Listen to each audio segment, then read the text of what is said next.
말씀은 데살로니가전서 2장 1절부터 12절까지 말씀입니다.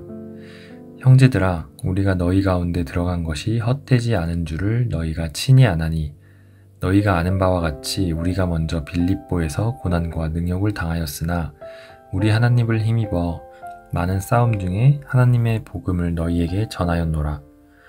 우리의 권면은 간사함이나 부정에서 난 것이 아니요 속임수로 하는 것도 아니라 오직 하나님께 옳게 여기심을 입어 복음을 위탁받았으니 우리가 이와 같이 말함은 사람을 기쁘게 하려 함이 아니요 오직 우리 마음을 감찰하시는 하나님을 기쁘시게 하려 함이라.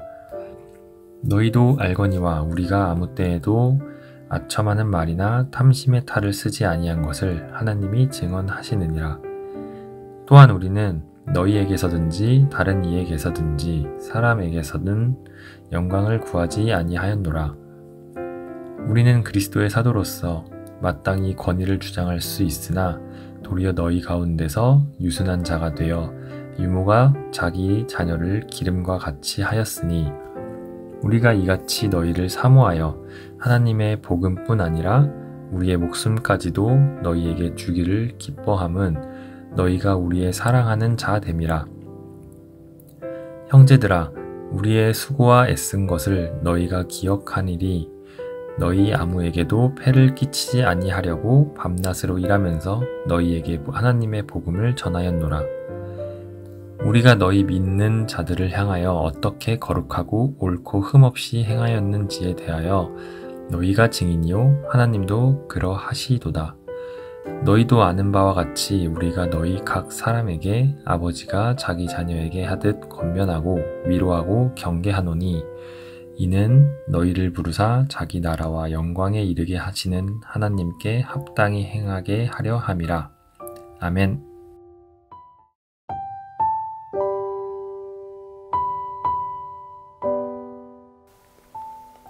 바울은 자신을 이렇게 소개합니다. 하나님께 복음을 위탁받은 자, 부탁받은 자라고 하지요.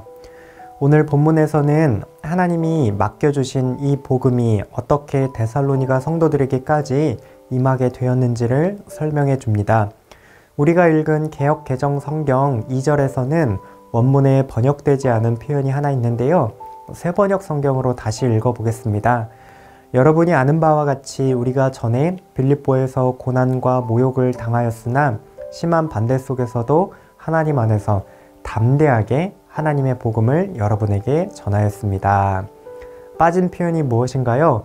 담대하게 라는 표현입니다. 어떻게 복음을 전하였는가? 온갖 어려움 속에서도 굴복하지 않고 담대하게 복음을 전할 수 있었다고 말합니다. 이 말씀을 우리가 적용해 볼 때 단순히 강단에서 설교를 통해 복음을 전하는 일뿐만이 아니라 일상에서 우리의 삶을 통해 복음을 전하는 일도 포함해서 생각해 볼 수 있겠습니다. 우리가 하나님의 복음을 부탁받은 자로서 어떻게 담대하게 복음을 일상 가운데 이웃들에게 전할 수 있을까요? 첫 번째, 우리의 담대함은 우리의 어떠함 때문이 아니라 복음을 맡겨주신 하나님 때문에 생깁니다. 4절을 함께 읽어볼까요? 오직 하나님께 옳게 여기심을 입어 복음을 위탁받았으니 우리가 이와 같이 말함은 사람을 기쁘게 하려 함이 아니요 오직 우리 마음을 감찰하시는 하나님을 기쁘시게 하려 함이라. 바울은 복음 전하는 일을 단순히 자신에게 비롯되는 그러한 일로 여기지 않았습니다. 복음은 그 자체로 하나님께로부터 나오는 하나님의 것이며 그것을 전하는 일 역시도 하나님이 부르셔서 맡겨주신 일에 해당하였습니다. 하나님은 바울의 무엇을 보시고 이 일을 맡겨주셨나요? 바울의 학식일까요? 그의 외모나 인물됨일까요?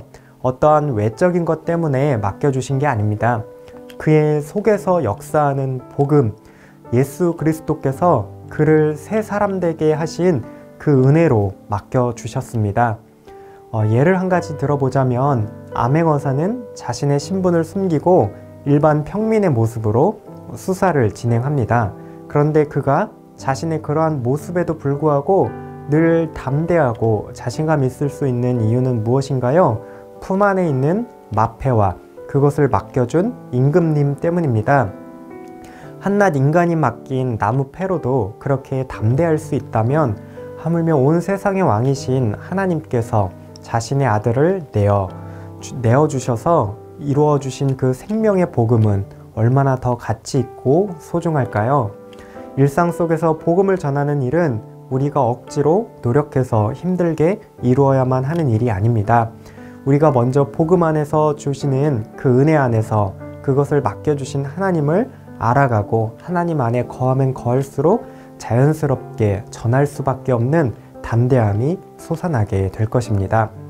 두 번째, 우리의 담대함은 세상의 방식을 덧붙이지 않는 순수함 가운데 나타납니다. 하나님께 복음을 위탁받은 바울은 어떠한 자세로 그것을 전했을까요? 3절을 보시면요.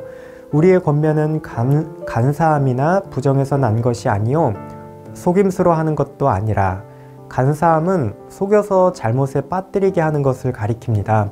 부정이라는 표현은 원래의 것에 불순물을 첨가해서 손상시키는 것을 말합니다. 속임수는 미끼를 써서 사람을 호리는 방식을 말하고 있습니다. 이와 같은 것은 세상에 속한 세상의 방식이죠. 복음은 그렇게 인간적인 노력으로 전달한다고 효과를 발휘할 수 있는 게 아닙니다. 또 5절을 보면 너희도 알거니와 우리가 아무 때에도 아첨하는 말이나 탐심의 탈을 쓰지 아니한 것을 하나님이 증언하시느니라. 바울은 자기 유익을 위해서 복음을 이용하려 들지 않았습니다. 말씀을 맡은 자로서 복음을 그저 순수하게 전했습니다. 복음 하나면 충분하다는 그 사실, 복음 그 자체로 능력이 있음을 알기에 사람의 다른 무언가를 덧붙이지 않았습니다. 바울이 담대할 수 있는 이유는 복음의 순수함을 유지하고 순수하게 복음을 전하는 그 자체에 있었습니다. 일상에서 복음을 전하는 우리는 어떻게 그것을 전할 것인가, 그 방식에 대해서 고민을 해야 합니다. 어떠한 방식이 복음을 가장 복음답게 순수하게 전할 수 있을까 하고 말이죠. 어떤 교회는 전도 축제라는 명목 하에 상품과 상금을 거하게 내거는 경우도 있습니다. 심지어 복권을 제공하는 교회도 있었다고 합니다. 또 혹자는 있지도 않은 일을 꾸며서 감동적으로 소위 은혜받게 하려고 복음 간증을 전하기도 합니다. 그러한 것이 편리할 수 있을지는 모르겠습니다. 그러나 진정으로 생명이 뿌리내리고 진정으로 변화될 수 있는 효력이 나타날 것인가에 대해서는 떳떳할 수 없겠죠. 우리는 복음을 맡아 전하는 자로서 순수하게 복음을 경험하고 그것을 삶으로 이야기로 나눌 수 있어야 하겠습니다. 순수한 복음 그 자체가 세상을 바꾸는 힘이 있음을 믿을 때 우리는 담대할 수 있습니다. 세상에 다른 불순물을 섞지 않을 수 있습니다. 이처럼 복음을 맡은 바울에게는 담대함이 있었습니다. 복음의 출처가 되시며 복음을 맡겨주신 하나님이 위대하시기 때문에 담대할 수 있습니다.